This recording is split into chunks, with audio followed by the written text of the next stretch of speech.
What is going on, everyone? Welcome back to The World According to Briggs in part 2 of the Abandoned Amusement Park series.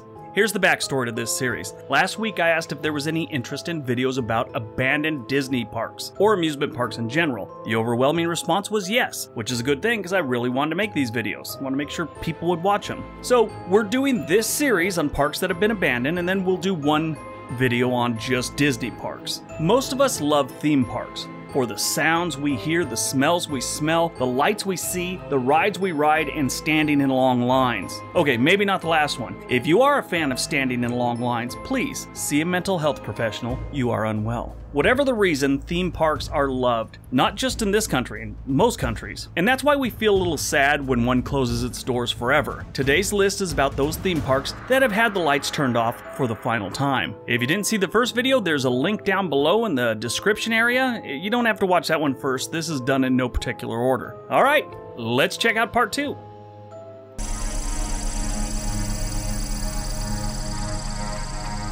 Number 5. Fun Spot Amusement Park and Zoo, Angola, Indiana. Everybody's heard of Angola, Indiana. It was made famous for...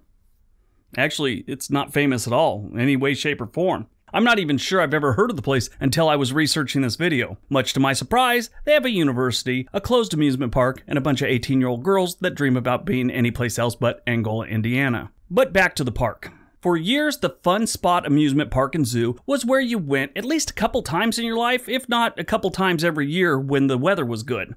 The park operated from 1956 to 2008, and then it shut down.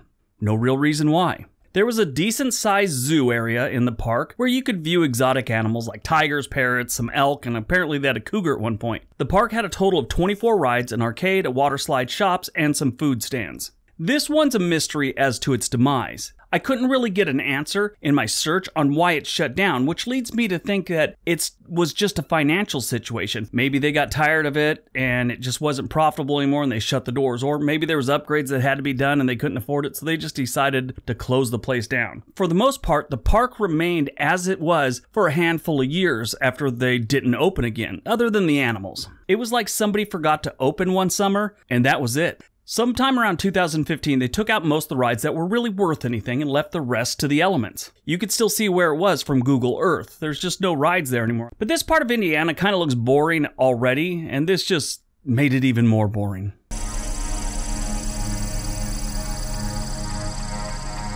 Number 4. Santa's Village, California and Illinois. Santa's Village was originally built by Glenn Holland, who had built a total of 3 Santa's Villages. 2 in California, one located near Lake Arrowhead just outside Los Angeles, and the other was in Scotts Valley in Northern California. The third park was in East Dundee, Illinois, and was intended to be the flagship of the Santa's Villages across the country. They had plans for more parks with locations picked out, but the parks planned for Richmond, Virginia and Cherry Hill, New Jersey were never built. The park in East Dundee became the last of its kind. There is another Santa's Village in New Hampshire that has nothing to do with these.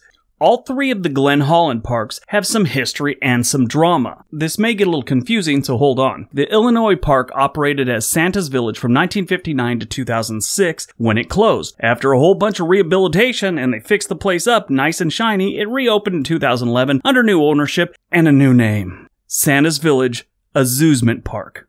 They threw the word zoo in there because now they have animals and rides. Amusement Park. Wow. Anyway, it has nearly 20 rides and attractions and hundreds of exotic and farm animals. For a short time in 1972, the park was actually named World of Fun because of the confusion with other parks with similar names. The name was changed again to 3 Worlds of Santa's Village. 3 Worlds of Santa's Village. What is going on with these people? It really seemed like they needed a better plan or someone else in charge. So anyway, Dundee is still open, but it's now an amusement park. That one kills me. Okay, now we get on to Lake Arrowhead, Santa's Village, just outside of Los Angeles. This is the one I went to as a kid. I remember them having really bad commercials on TV. Opening more than a month before Disneyland, it had kiddie rides, including bobsled, monorail, and a Ferris wheel. It also had a petting zoo with live reindeer. Even at the age of 7, I looked at the reindeer and thought, these dudes don't belong here. They're miserable. The reindeer sort of made me not like the place. It always seems so hot here, and it's supposed to be the North Pole, which made me also not like the place. It's Santa's Village. Buy a frickin' snowmaking machine. As the years went on, the attendance dropped and so did the revenue, and the park closed in 1998. The property was sold and served as a staging area for logging operations for many years. In 2014, the park was sold to a new owner that planned to operate it as a year-round tourist destination and call it Sky Park at Santa's Village. See, they always want to keep the Santa's Village thing there for some reason, but they want to throw something else on. It's just weird. Anyway, after fixing up 18 of the original buildings and a restoration project in the surrounding woods, it reopened as an outdoor adventure park called Sky Park at Santa's Village on December 2nd, 2016. Now, on to Scotts Valley. This is the true abandoned park. The grand opening was May 30th, 1957. It had a Danish dude playing Santa Claus and everything. The main rides were a bobsled, a spinning Christmas tree that you could sit in, Santa's Express train. They also had a petting zoo and a huge jack-in-the-box. In 1977, the Santa's Village Corporation filed for bankruptcy, and in 1979, the park was closed for good.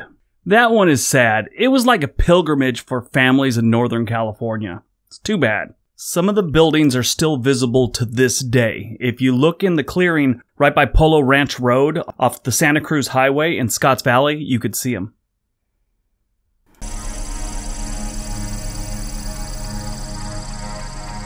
Number 3, Cascade Park, Pennsylvania.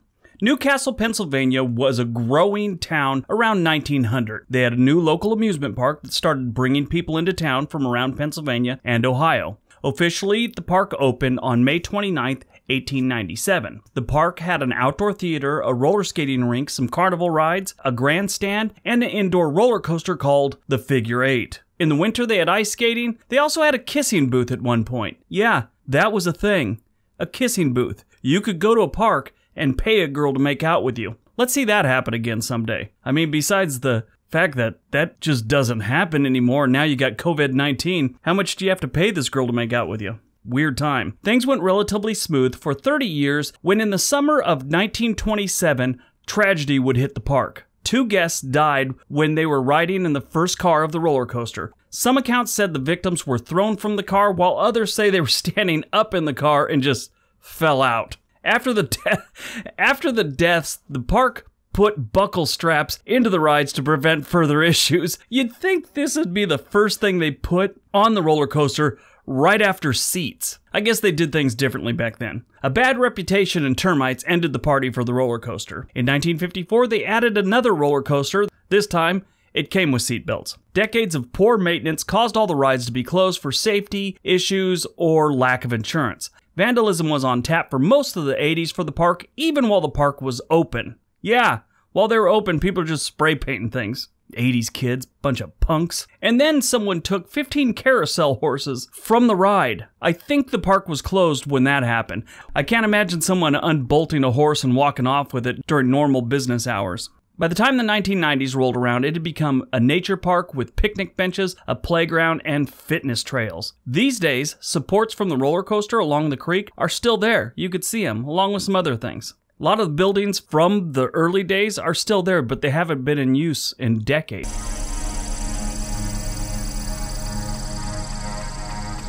Number 2, Space City, USA. This one is a favorite of mine. It is a perfect example of failure to launch, no pun intended. Space City, USA was a planned theme park near Huntsville, Alabama. It was between Huntsville and Decatur. If you don't know, Huntsville's nickname is Rocket City. And they got this nickname for its close association with the early U.S. space missions. For a while, you could say the Huntsville area was like the tech center of the United States, and in some cases, maybe the world. You could make all the country folk jokes you want about Alabama. You probably want to exclude Huntsville from that stereotype. Huntsville has some incredibly smart people, and they always have. They could have used some in the planning of this park. They must have all been busy that week. So, the $5 million project was planned starting in 1959. Construction began in 1963, but the project was abandoned 3 years later before the park even opened. The first problem they ran into was trying to build a theme park on a swamp, pretty much. It was all swampy there, and they still tried to build on it. It was just mud. They couldn't get around a lot of the problems they had. And then, of course, they had bad Alabama weather during construction, which set them back in time and in money. The project went bankrupt, and that was that. There's no footage of the construction, just some old pictures from the construction days. There were some slabs of cement left over until just recently. They built a subdivision on the old site. Let's hope they figured out the whole swamp thing.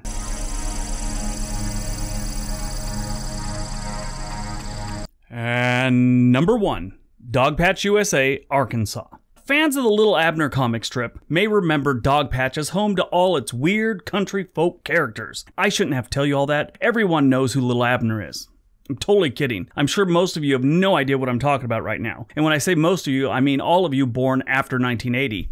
It was a comic strip that was very popular in the 50s, 60s, and 70s. The park had some fun rides, including Earthquake Magoon's Brain Rattler, which was a toboggan-style roller coaster, Trout Pond, which wasn't a ride, it was literally a trout pond that you can go fishing on. Convention Center, this was a venue for musical performances. Hairless Joe's Kickapoo Barrel, which was a spinning ride. And the Frustratin' Flyer, which was a roller coaster. They also had trash cans that sucked trash out of your hand. It had a vacuum system you held up there to suck. Apparently people would get all excited about this. I don't know. Anyway, by the mid-1980s, the comic strip and Dogpatch the theme park weren't exactly moneymakers. The park was sold several times before closing in 1993. It was sold again, though, in 2014 to an entrepreneur named Charles Bud Pelser. Why am I not surprised that a man named Bud bought a theme park called Dogpatch in Arkansas? Didn't see that one coming at all. Anyway, in 2017, the entertainment company called Heritage USA Incorporated began leasing the property from Bud, but that arrangement fell apart.